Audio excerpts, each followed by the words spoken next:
Hello everyone, welcome to Shikshantu. हम इस video में एनसीईआरटी मैथ क्लास 10th के एक्सरसाइज 1.3 के क्वेश्चन नंबर 1 को सॉल्व करेंगे। तो बने रहिए हमारे साथ वीडियो के अंत तक। तो शुरू करते हैं। हमारा क्वेश्चन है, कह रहा है कि सिद्ध कीजिए कि √5 एक अपरिमेय संख्या यानी कि प्रूफ दैट √5 इज इरेशनल, यानी कि √5 को इरेशनल नंबर हमको प्रूफ करना है।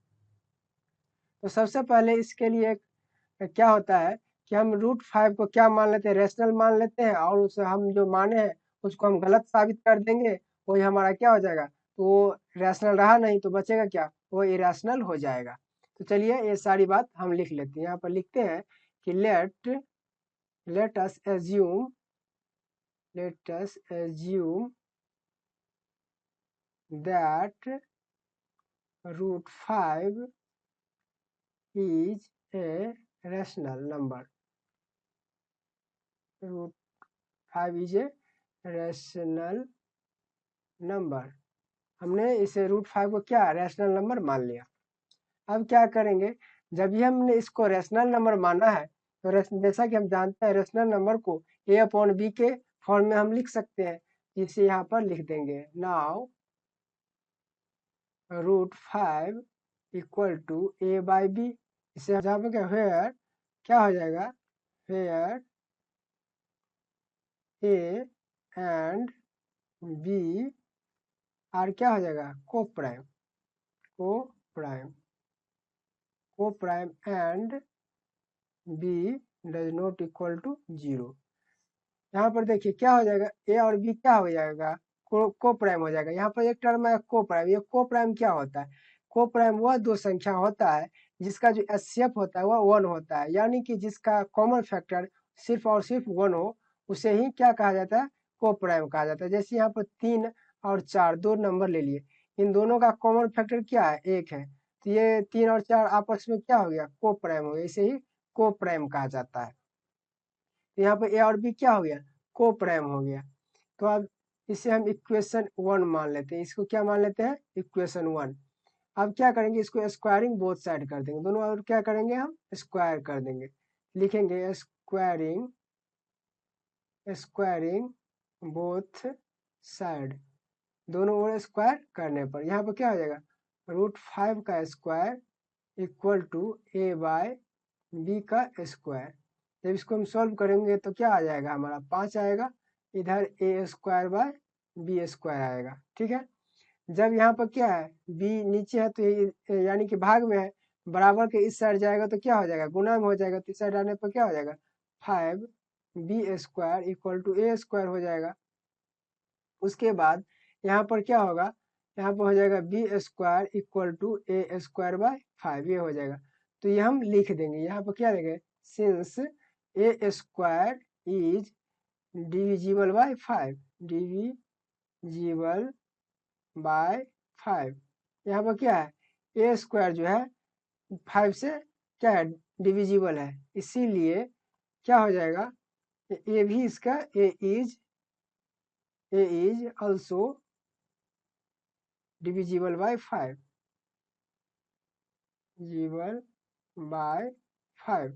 यहाँ पर क्या, जैसे कोई संख्या है, जैसे 4 है, 4 अगर 2 से विभाजित है तो क्या हो जाएगा, 4 का जो स्क्वायर करेंगे तो वो भी क्या हो जाएगा, 2 से विभाजित हो जाएगा। तो वही हमने यहाँ पर लिख दिया। उसके बाद हम चलते हैं इसके दूसरे टर्म की ओर। दूसरे टर्म में क्या होता है, आप यहाँ फिर हम मान लेंगे नाउ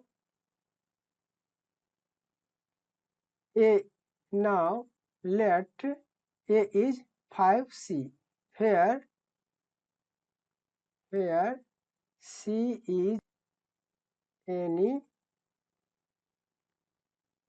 integer। यहाँ पर c क्या है, हमारा कोई इंटीजर है। यहाँ पर हम माने a बराबर कितना मान लिया, 5c, c क्या है, यहाँ पर कोई इंटीजर है। अब इस a का वैल्यू हम क्या पर इक्वेशन नंबर 1 में डाल देंगे। लिखेंगे यहाँ पर put the value of a in equation first. अब क्या करेंगे, a का वैल्यू इक्वेशन फर्स्ट में डाल देंगे। तो यहाँ पे क्या हो जाएगा, यहाँ पर हो जाएगा √5 इक्वल टू ए का वैल्यू कितना हो जाएगा 5c, तो यहाँ पर लिखेंगे 5c बाय b लिख देंगे।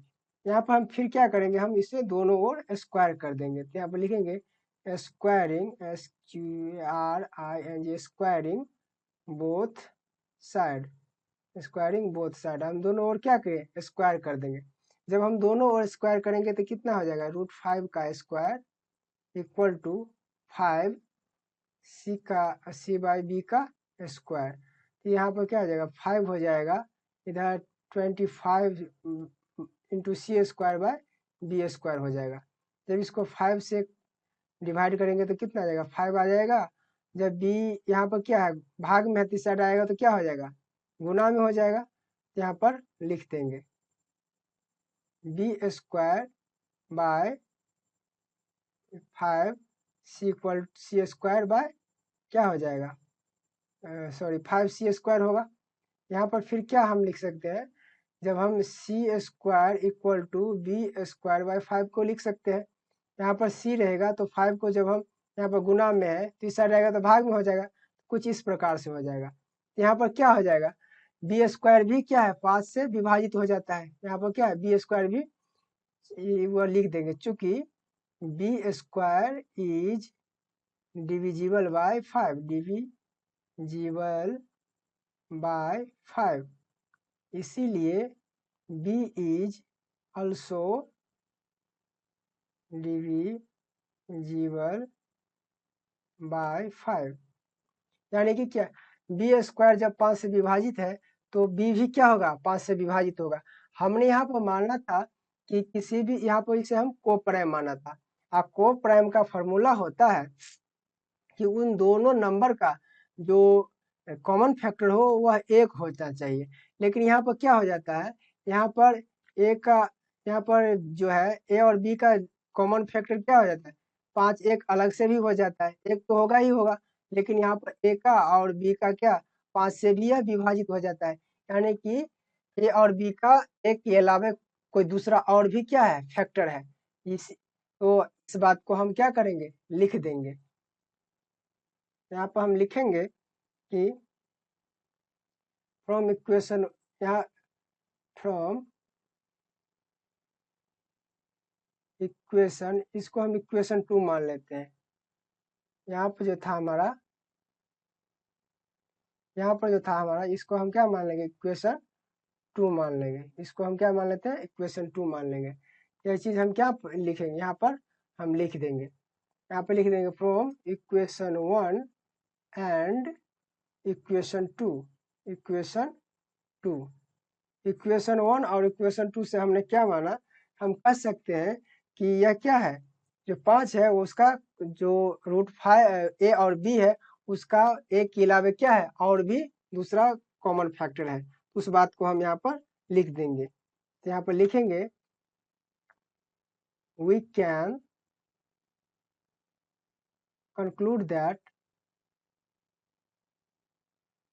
conclude that 5 is a and 5 is a common factor of both a and b। यहाँ पर लिखेंगे we can conclude that 5 is a common factor of both a and b, यानी क्या है 5 जो है जो कॉमन फैक्टर ए और बी का है, यानी कि कॉमन फैक्टर ए और बी का क्या है 5 भी है। तो जो हमने माना था यहाँ पर क्या हो गया वो तो गलत हो गया, तो वही बात यहाँ पर हम लिख देंगे। हमने क्या माना था, लेकिन हमने माना था कि but this contradiction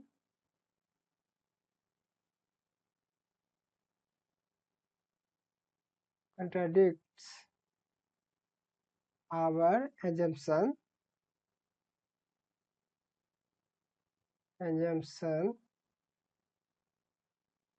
that A and B are क्या है कंपोजिट है, को प्राइम है, क्या है को प्राइम है।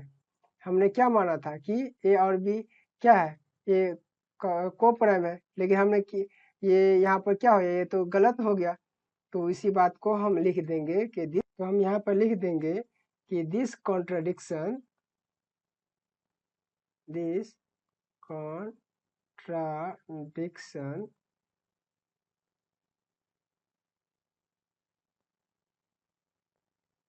has arisen